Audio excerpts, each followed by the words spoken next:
সরকার আগ্নেয়াস্ত্র উদ্ধারে যৌথ অভিযান শুরু করার পর এক সপ্তাহ পেরিয়ে গেলেও আওয়ামী লীগ সরকারের 15 বছরের মেয়াদে ইস্যুকৃত আগ্নেয়াস্ত্রের লাইসেন্সের প্রকৃত সংখ্যা এখনও বের করতে পারেনি আইনশৃঙ্খলা বাহিনী।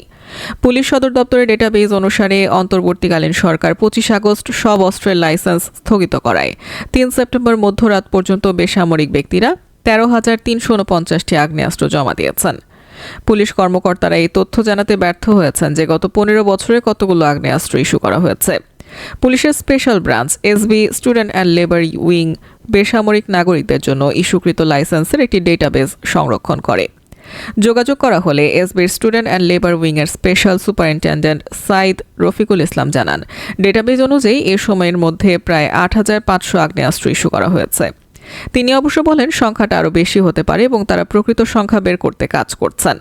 আরও কত আগ্নেয়াস্ত্র উদ্ধার করতে হবে তা না জানলে আইনশৃঙ্খলা বাহিনীর অভিযান পরিচালনা করা কঠিন হবে বলে সূত্র জানায়।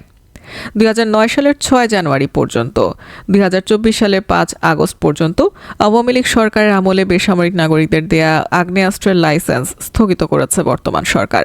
গত 25 আগস্ট এই সংক্রান্ত নির্দেশনা দেয়া হয়। পুলিশ ও স্বরাষ্ট্র মন্ত্রণালয়ের সূত্রে জানা গেছে, শান্তিপূর্ণ ছাত্র আন্দোলনকে দমন করতে আওয়ামী লীগ ও এর অঙ্গ সহযোগী সংগঠনের নেতাকর্মীরা নির্বিচারে গুলি চালানোর কারণে সরকারের সিদ্ধান্ত নিয়েছে।